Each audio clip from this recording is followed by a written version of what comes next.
Bienvenidos una vez más a América Directo. Hoy hemos invitado a nuestro espacio al periodista César Ricaurte, que es el fundador y director ejecutivo de Fundamedios.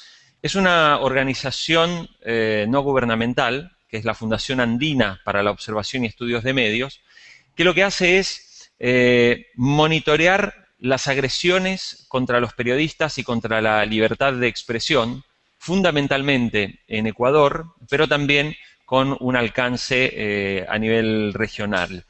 César Ricaurte ha sido columnista de varios medios de Ecuador, como El Comercio, como El Universo.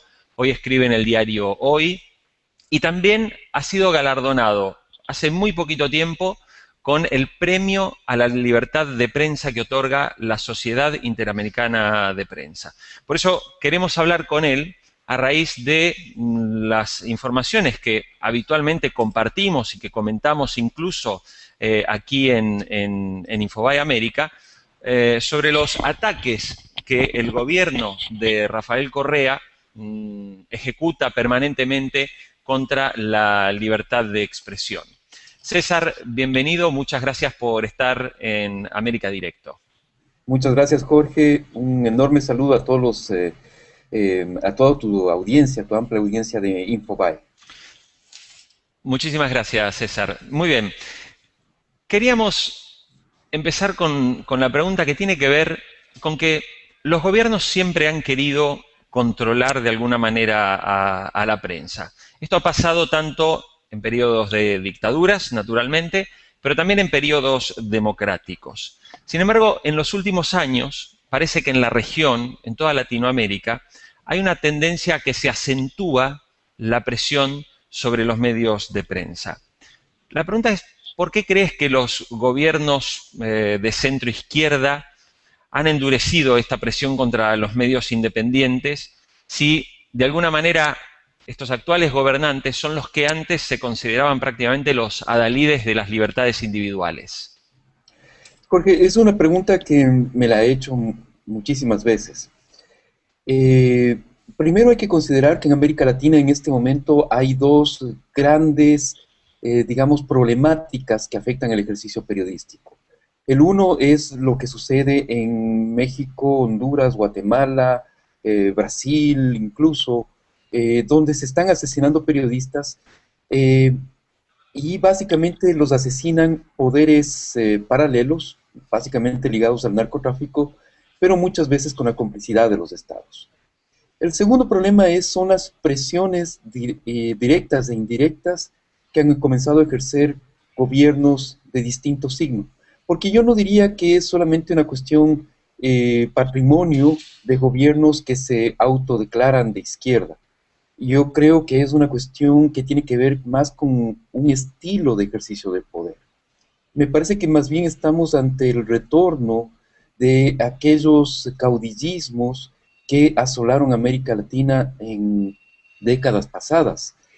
Me parece que tiene que ver, como te decía antes, con un estilo. Es decir, hay un ejercicio de poder autoritario, hay un llegar al poder de forma democrática, pero luego un ejercicio autoritario del poder. Es como que los líderes en América Latina, muchos de los líderes, en países donde no se han llegado a consolidar instituciones, se llegan a enamorar de sí mismos, se llegan a enamorar del ejercicio del poder y se llegan a enamorar de sí mismos y se consideran los elegidos. Y por lo tanto, cualquier crítica, cualquier voz disidente, cualquier apelación, digamos, a los errores de sus gobiernos, enseguida prenden las luces, se sienten amenazados, sienten que hay un complot en su contra, sienten que cómo es posible que hay esas voces disidentes que están chocando contra la voz del iluminado y contra las acciones que están llevando a ese país al desarrollo, ¿no es cierto? Y por lo tanto tratan de eliminarlas. Como te digo, me parece que esto en realidad no es nada nuevo para América Latina, lamentablemente. Revisando un poco la historia del continente, tenemos en diversos momentos de nuestra historia estos líderes que se consideran los iluminados, que ejercen el poder de forma caudillesca, y que finalmente pueden ser líderes incluso muy populares, muy positivos en un determinado momento, pero que al final no llegan a consolidar instituciones. El grave problema de nuestro continente es que no llegamos a consolidar instituciones. César, evidentemente el caso del presidente Rafael Correa se enmarca dentro de esta descripción que nos has hecho. Es decir, un presidente que incluso llegó con un alto respaldo popular, un presidente que se había formado incluso en universidades norteamericanas, que venía con un discurso bastante, digamos, liberador, pero entendido liberador como un discurso liberal. Rafael Correa nunca planteó salir, por ejemplo, de la dolarización de la economía que tiene hoy Ecuador y que le ha permitido digamos, obtener un mecanismo, un sistema de estabilidad tanto de precios como también de crecimiento desde lo económico. Ahora, Rafael Correa hace algún tiempo, pocos meses, le prohibió directamente a sus ministros que le otorguen entrevistas a medios privados. Y de hecho, días pasados, en su enlace ciudadano, volvió a insistir con este tema. Y él habló de que sus ministros solo hablarán con los medios decentes, pero no con los indecentes. ¿Cuáles son los medios decentes en Ecuador? Es algo que nos preguntamos todos, es decir, no sé si hay una especie de máquina que mida la decencia de los medios de comunicación, ¿no? Pero mira que, Jorge, que es interesante ver que estos términos, este manejo del idioma, que siempre es revelador y más aún en quien ejerce el poder en un país, esos son términos que se manejaban en el siglo pasado, a principios del siglo pasado, ¿no es cierto? O sea, habían incluso las leyes contra la indecencia o las leyes para proteger la decencia, ¿no es cierto? Los gobernantes se consideraban a sí mismos los vigilantes de la decencia, de las buenas costumbres de una sociedad.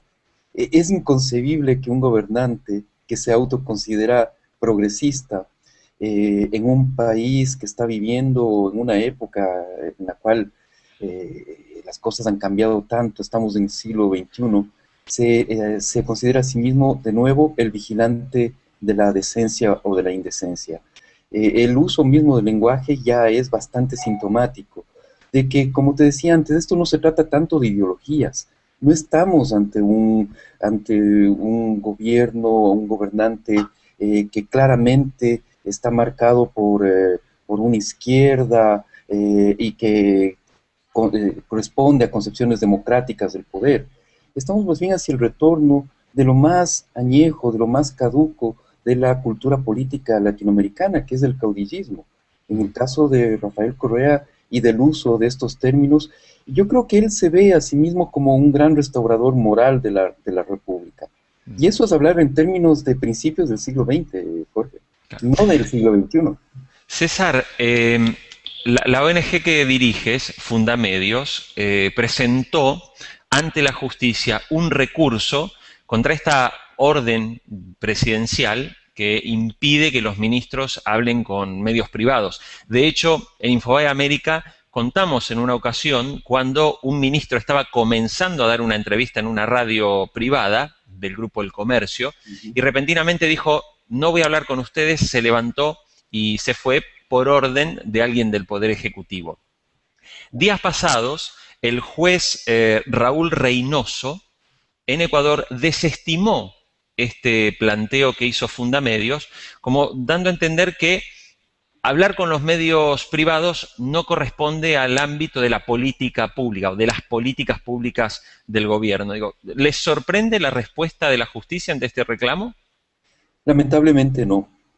Y mira que es curioso, a veces hay términos, hay frases que uno considera simplemente retóricas, ¿no?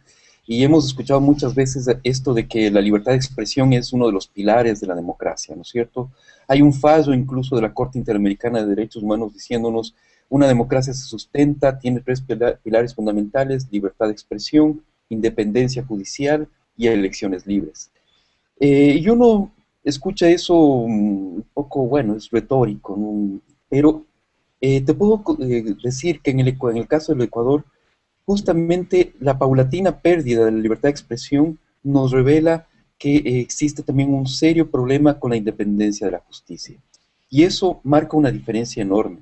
En este momento en el Ecuador, como está demostrándose a través de estos fallos, fallos absolutamente incomprensibles, surrealistas, ¿no es cierto?, de la justicia ecuatoriana, como la que acaba de dictar este juez Reynoso, estamos revelando que hay un grave problema con la independencia del sistema judicial, de que los jueces son adictos al gobierno, o si no son castigados.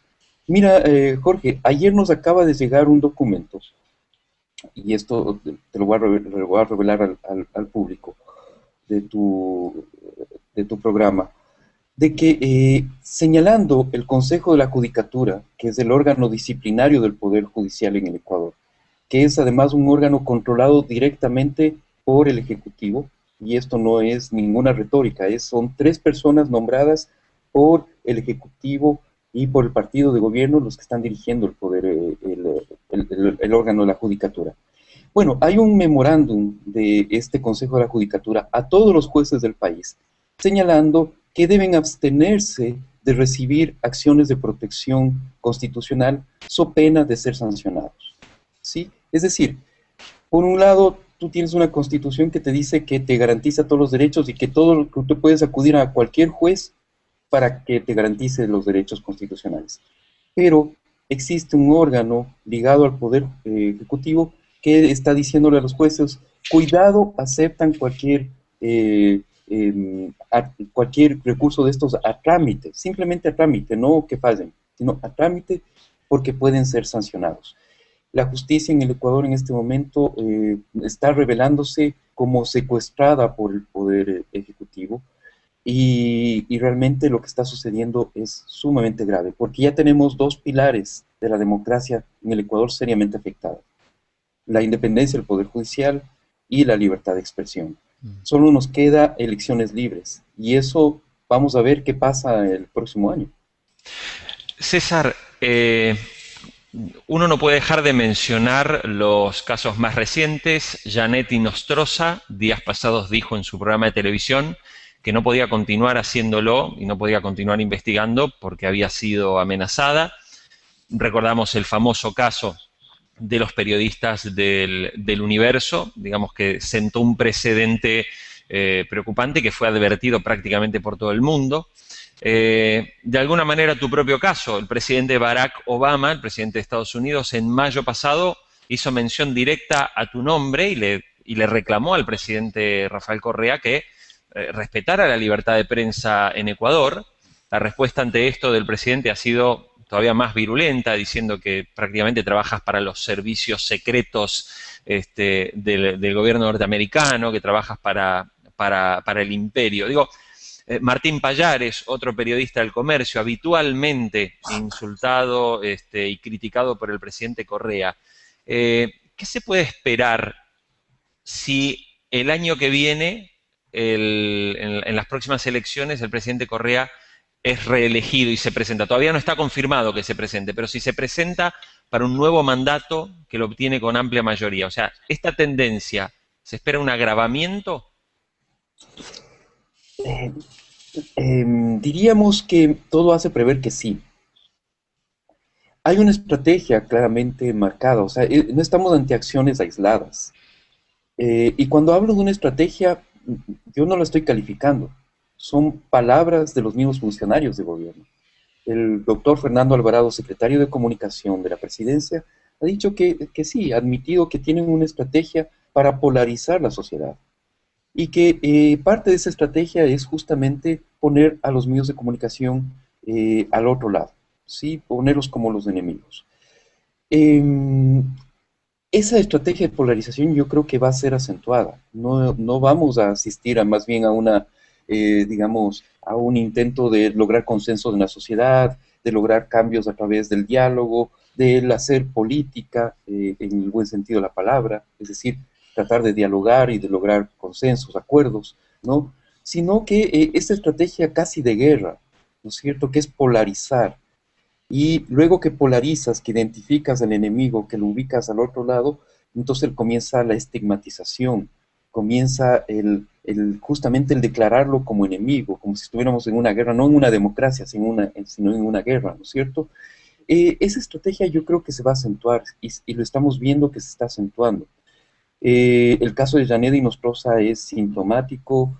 Ayer tuvimos el caso de un periodista de radio muy prestigioso, Gonzalo Rosero, una de las voces más señeras de la televisión o de la radio ecuatoriana, denuncia que lo están persiguiendo, que con desconocidos lo siguen a todo lado, que trataron de este fin de semana en un descampado de agredirlo.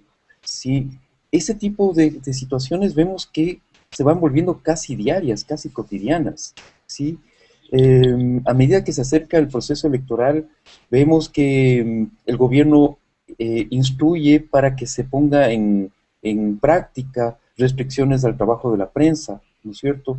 Está en vigencia un código de la democracia que también impugnamos ante los jueces y tampoco nos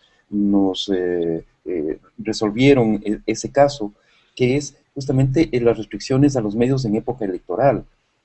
Los medios de comunicación en el Ecuador, según el nuevo código electoral, no pueden hacer prácticamente coberturas. ¿Por qué? Porque te dicen, la nueva ley te dice, los medios de comunicación en el Ecuador tienen que abstenerse de hacer promoción a favor o en contra, directa o indirectamente, a través de notas, reportajes, etcétera, etcétera, de cualquier candidato, ideología política, posición, programa de gobierno, etcétera, etcétera. Una disposición tan amplia, Jorge, te deja imposibilitado de hacer cualquier tipo de cobertura, porque cualquier cosa puede ser interpretado como promoción directa o indirecta, o como estar en contra o a favor de un candidato. Si tú sacas una foto de un candidato que está resbalando en una tarima, por ejemplo, puedes ser acusado de que estás haciendo promoción en contra de ese candidato.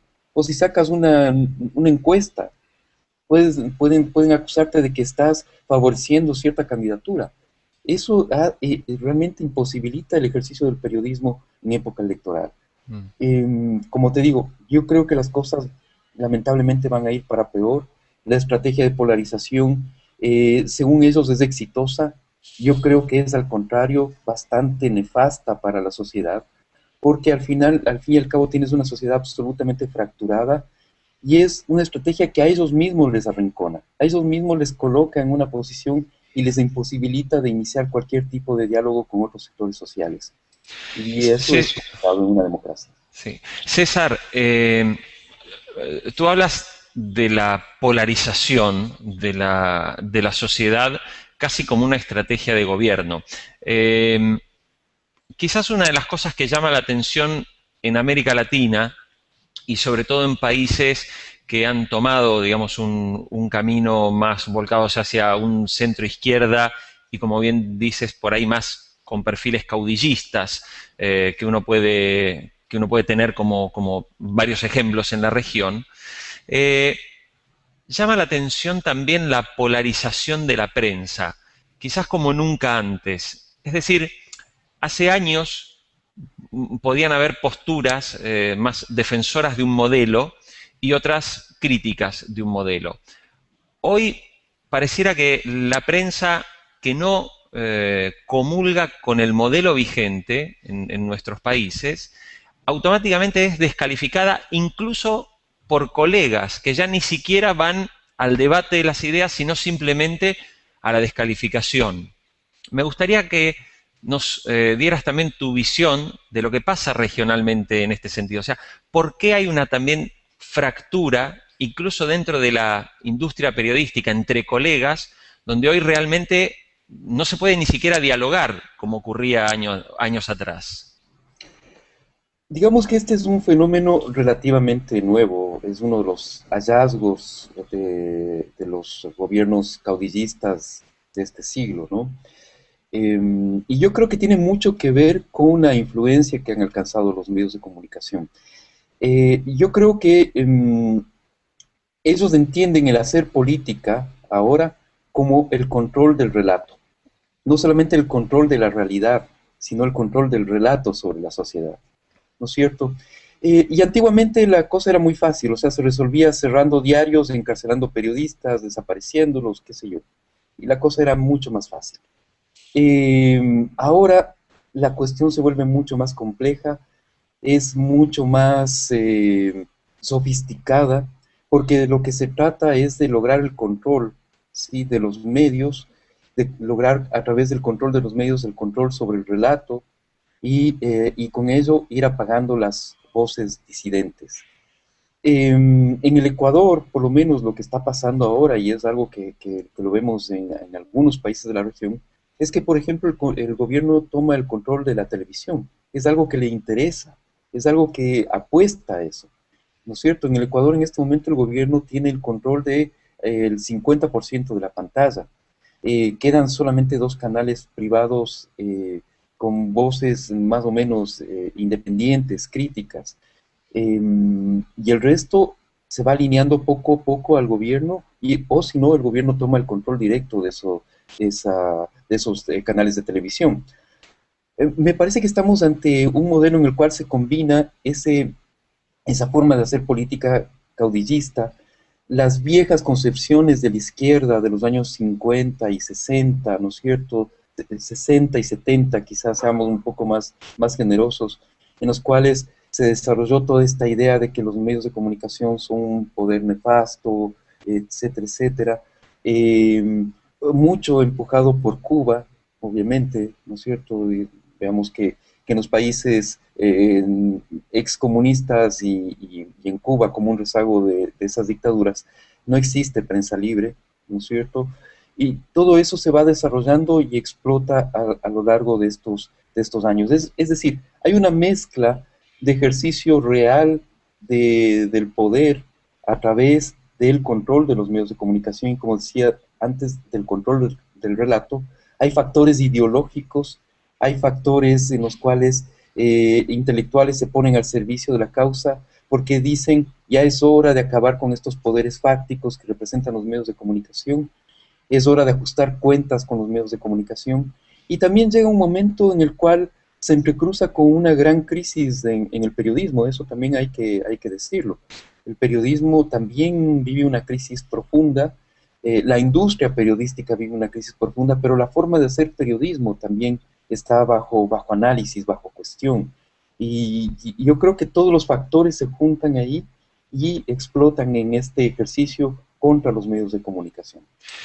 César, hablas de una crisis también de la industria periodística que ya excede lo estrictamente, digamos, político, de lo que se está denunciando, de lo que se está viendo en varios países de la región.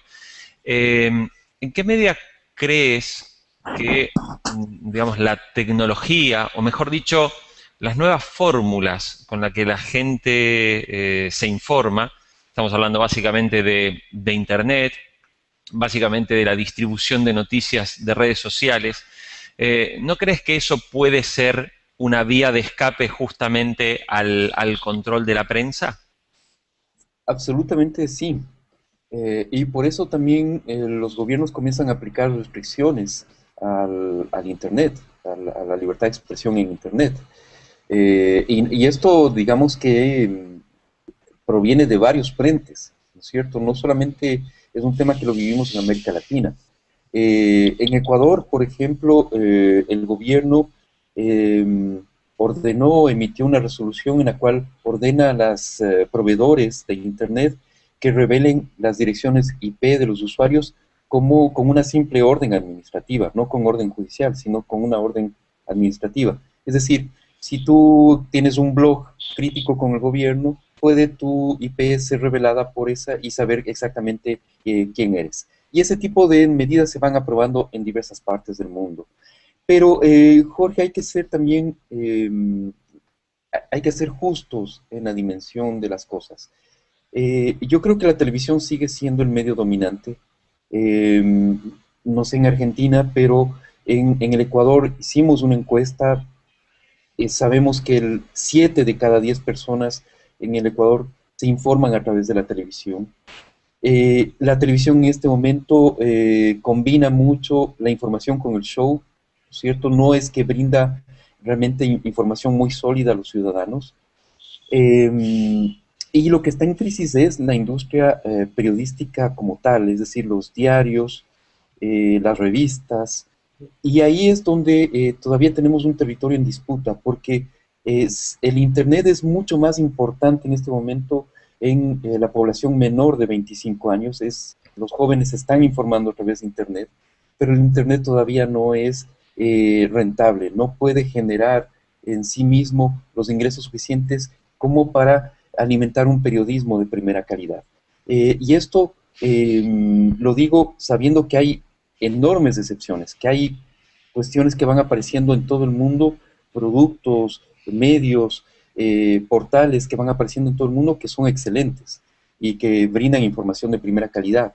Pero digamos que como bloque, como industria, todavía el Internet no logra generar los ingresos suficientes a la industria periodística. Mm. César, una de las últimas preguntas, sabemos que estás aquí en la ciudad de Buenos Aires, has recibido días pasados un premio de la editorial Perfil, también el premio a la libertad de prensa, eh, y has sido testigo en los últimos días de la polémica que hay entre el gobierno argentino y el grupo Clarín a raíz de unos spots publicitarios que se vieron en los últimos días, ¿no? Nos gustaría que nos dieras tu visión y análisis como un periodista extranjero que está justo en este momento en Buenos Aires y está viendo también esta polémica y este cruce que hay entre el gobierno de Cristina Fernández de Kirchner y el Grupo Clarín. Mira, Jorge, yo soy un recién llegado, no tengo todos los elementos. He conversado obviamente, con muchos amigos periodistas argentinos, eh, pero yo te diría que en situaciones como esta, siempre la guía, la luz que nos puede dar, o aquello que nos puede dar un poco de luz sobre los problemas, son los principios, son los estándares, son a qué estamos apuntando. Con la medida del gobierno de dar un plazo, al parecer al 7 de diciembre, ¿no es cierto?, para comenzar con el proceso de desconcentración, digámoslo así, del grupo del Clarín. Y yo creo que la pregunta es, ¿estamos apuntando a ser más pluralistas? ¿Realmente hay una democratización de los medios de comunicación con esa medida del gobierno? ¿O es una medida simplemente dirigida, enfocada a un grupo determinado con la cual el gobierno argentino tiene un conflicto? A mí, por lo que he podido percibir, me parece que más bien está lo segundo, que no es una medida que está apuntalando procesos reales de desconcentración y de democratización de la comunicación, porque no es lo que vemos, no es lo que yo percibo en este momento en Argentina. Veo que más bien existe una sola voz disidente hablando de la televisión, ¿no es cierto? Y que el resto son canales que están de alguna forma siendo controlados o son aliados del gobierno. Y creo que la mejor demostración de esto fueron las manifestaciones de días pasados del cacerolazo, ¿no? Que solamente fue reportado por un canal de televisión ligado al grupo El Clarín, pero fue silenciado por el resto de medios de comunicación. Mm. La pregunta es entonces, ¿los ciudadanos van a estar mejor informados, van a tener mm, más visiones del mundo, visiones más amplias del mundo, en el momento en que el gobierno tome el control de los canales de televisión que están en manos del Grupo El Clarín? Eso es una pregunta que creo que debemos hacernos todos en este momento. Mm. Para terminar, nos gustaría que nos cuentes, naturalmente, cómo estás viendo también el proceso en Venezuela. Por lo que nos dijiste, pareciera que muchas de las medidas que se han tomado en Ecuador han sido bastante inspiradas en el modelo de Hugo Chávez, ¿no? Un modelo de nacionalizaciones y también de fuerte presión contra los medios independientes. ¿Cómo ves el panorama de cara, digamos, al posible cambio electoral o la continuidad naturalmente de Hugo Chávez y con eso, naturalmente, cuál es el futuro de la prensa en ese país? Yo creo que de alguna forma el futuro de la región se juega en Venezuela, y eso es muy claro. O sea, triunfa la democracia o triunfa modelos caudillistas y hasta fraudulentos de ejercicio del poder. Lamentablemente, lo que estamos viendo es en Venezuela justamente el desarrollo al extremo de de ese modelo de polarización de la sociedad, de polarizar la sociedad para lograr objetivos políticos. Y eso es lo que está contaminando al resto de la región. Lo único que cabe señalar en ese instante, Jorge, es que esperamos que triunfe la democracia, que no haya derramamiento de sangre, que haya una transición ordenada del poder si lo hay, ¿no es cierto? Que no surja la violencia en Venezuela, porque eso puede contaminar al resto de la región. Creo que lo justo, lo necesario para el pueblo venezolano y para todo el continente es que realmente haya transiciones democráticas, que si hay alternabilidad en el poder, se dé esto de forma pacífica, ¿no es cierto?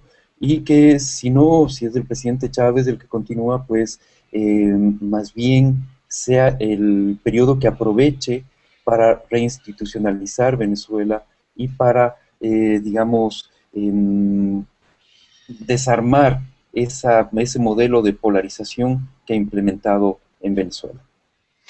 César Ricaurte, queremos agradecerte mucho el contacto con América Directo e invitamos a nuestros usuarios a seguirnos a través de Twitter en @Infobae América. Será hasta cualquier momento y muchísimas gracias por este contacto.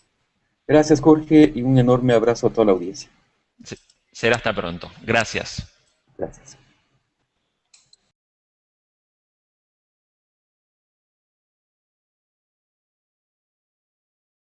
Eh, Primero hay que considerar que en América Latina en este momento hay dos grandes, digamos, problemáticas que afectan el ejercicio periodístico. El uno es lo que sucede en México, Honduras, Guatemala, Brasil, incluso, donde se están asesinando periodistas eh, y básicamente los asesinan poderes paralelos, básicamente ligados al narcotráfico, pero muchas veces con la complicidad de los estados.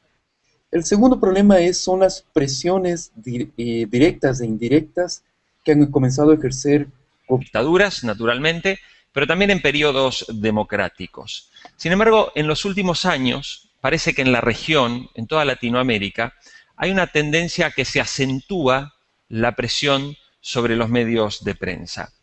La pregunta es, ¿por qué crees que los gobiernos de centro izquierda han endurecido esta presión contra los medios independientes si de alguna manera estos actuales gobernantes son los que antes se consideraban prácticamente los adalides de las libertades individuales?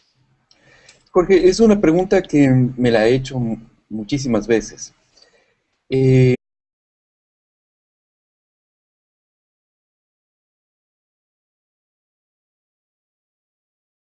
Bienvenidos una vez más a América Directo. Hoy hemos invitado a nuestro espacio al periodista César Ricaurte, que es el fundador y director ejecutivo de Fundamedios. Es una organización no gubernamental, que es la Fundación Andina para la Observación y Estudios de Medios, que lo que hace es monitorear las agresiones contra los periodistas y contra la libertad de expresión, ataques que el gobierno de Rafael Correa ejecuta permanentemente contra la libertad de expresión. César, bienvenido, muchas gracias por estar en América Directo. Muchas gracias, Jorge. Un enorme saludo a a toda tu audiencia, tu amplia audiencia de Infobae. Muchísimas gracias, César. Muy bien. Queríamos empezar con la pregunta que tiene que ver con que los gobiernos siempre han querido controlar de alguna manera a la prensa. Esto ha pasado tanto en periodos fundamentalmente en Ecuador, pero también con un alcance a nivel regional. César Ricaurte ha sido columnista de varios medios de Ecuador, como El Comercio, como El Universo. Hoy escribe en el diario Hoy. Y también ha sido galardonado hace muy poquito tiempo con el Premio a la Libertad de Prensa que otorga la Sociedad Interamericana de Prensa. Por eso queremos hablar con él a raíz de las informaciones que habitualmente compartimos y que comentamos incluso aquí en Infobae América sobre los